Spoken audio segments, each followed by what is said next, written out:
Beberapa pihak mengatakan bahwa awalnya filsafat bukan ditujukan untuk mencari kebenaran, tetapi untuk menyusun pertanyaan yang benar. Dan ini cukup masuk akal karena siapapun bisa menjawab atau asal menjawab, tetapi tidak setiap orang bisa menyusun pertanyaan yang benar.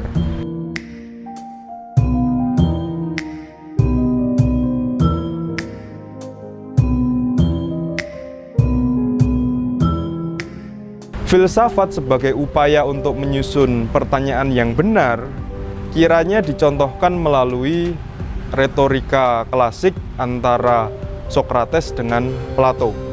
Sokrates bertanya apa saja pengetahuan yang ada, kemudian dijawab oleh Plato bagaimana cara mendapat pengetahuan itu, dan dijawab lagi oleh Sokrates apa manfaat dari pengetahuan itu.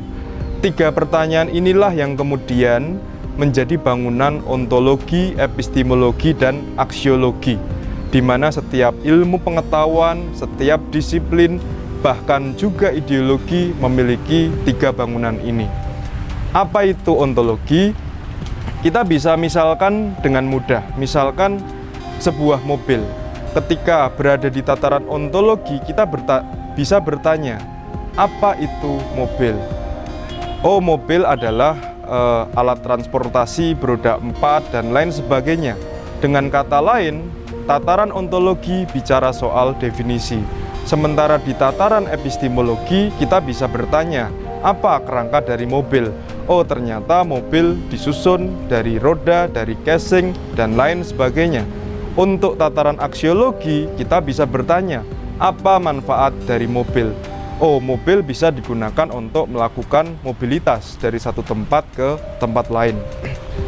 Yang kemudian juga menarik adalah ada apa sebelum era filsafat Yunani klasik.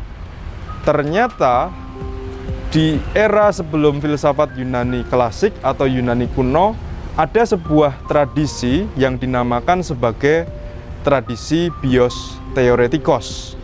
Bios artinya menengadah, sementara teoretikos artinya berdoa. Kata teoretikos inilah yang kemudian menjelma menjadi istilah teori yang kita kenal saat ini.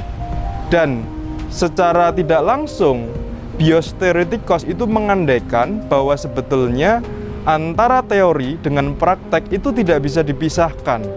Tetapi karena kemudian muncul para filsuf alam seperti Thales, Heraklitus, Parmenides, dan Demokritus yang sekedar menafsirkan alam ini, akhirnya untuk pertama kali teori dengan praktek terpecah.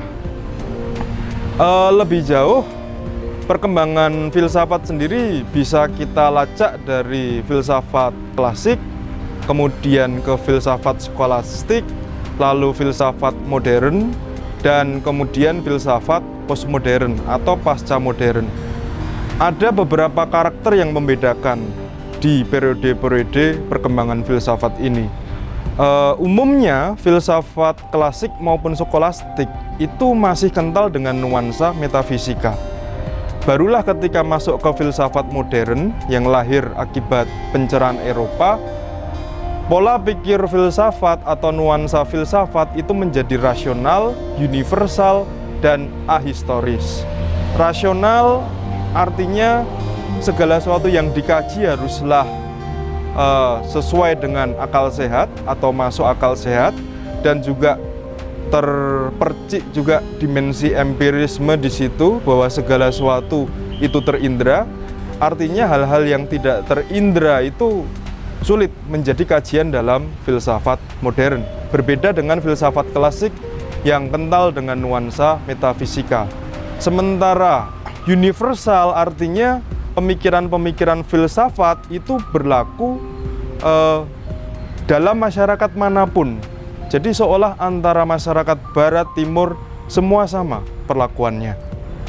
Kemudian untuk ahistoris artinya pemikiran filsafat itu ya akan berlaku sampai kapanpun.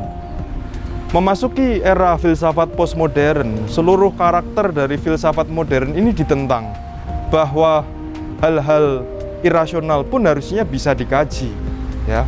Kemudian bahwa sebuah pemikiran itu sifatnya universal, itu juga perlu dipertanyakan karena situasi dan kondisi setiap masyarakat berbeda satu sama lain.